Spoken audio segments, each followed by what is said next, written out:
Hello, I'm Kirk Anderson, and welcome back to my shop. This next project is also for the table saw, and also designed by Drew Fisher of Fisher's Shop, and there will be a link below to his YouTube channel.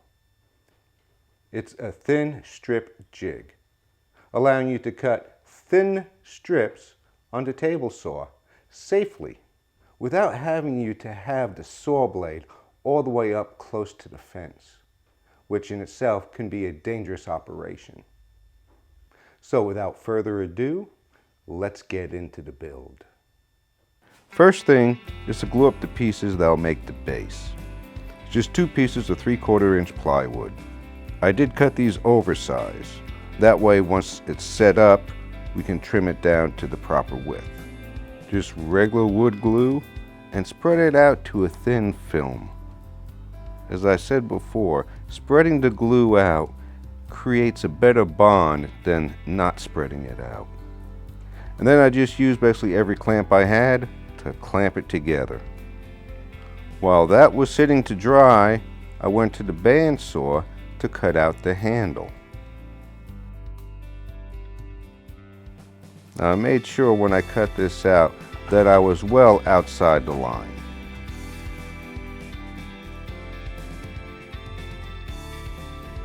After I cut it out, I brought it to the spindle sander to sand it to the line.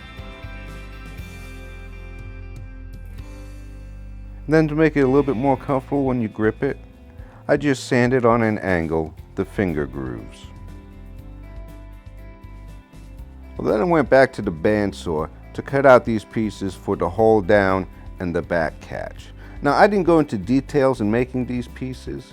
If you want to see some details, watch Drew's video. Now there are bolts that go into these pieces. And here I'm just chiseling out a mortise that's so the bolt will be able to fit into it. Now the base has dried, and now it's to the table saw to cut it down to the actual width, which is 3.5 inches. Well, this is where I deviated a bit from Drew's plans. In attaching the hold down, I'm going to use a T-nut. Here I'm using a forstner bit, that's so when the T-nut goes in, it will be flush with the surface. Now to make sure that the T-nut stays, just put a few dabs, actually quite a few dabs of CA glue, and then just hammer the T-nut in.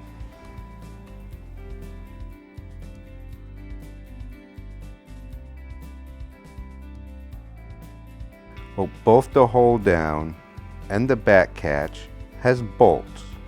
Now to make these bolts easier to tighten, I just made some knobs out of oak. Now it's just a matter of gluing up the pieces for the hold down and the back catch.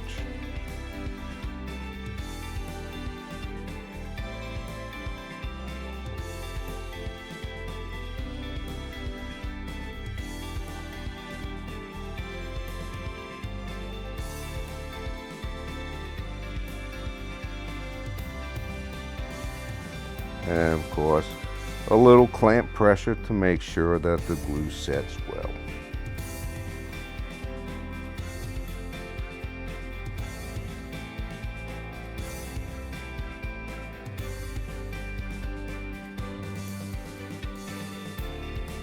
This jig allows you to make thin strips a safe distance away from the fence. And compared to other thin strip jigs, where the thin strip is the cutoff, with this one, you don't have to move the fence at all, which is very convenient. So I hope you enjoyed this video, and if you did, please give it a like, and don't forget to subscribe to my channel. And remember, just get out there and cut some wood.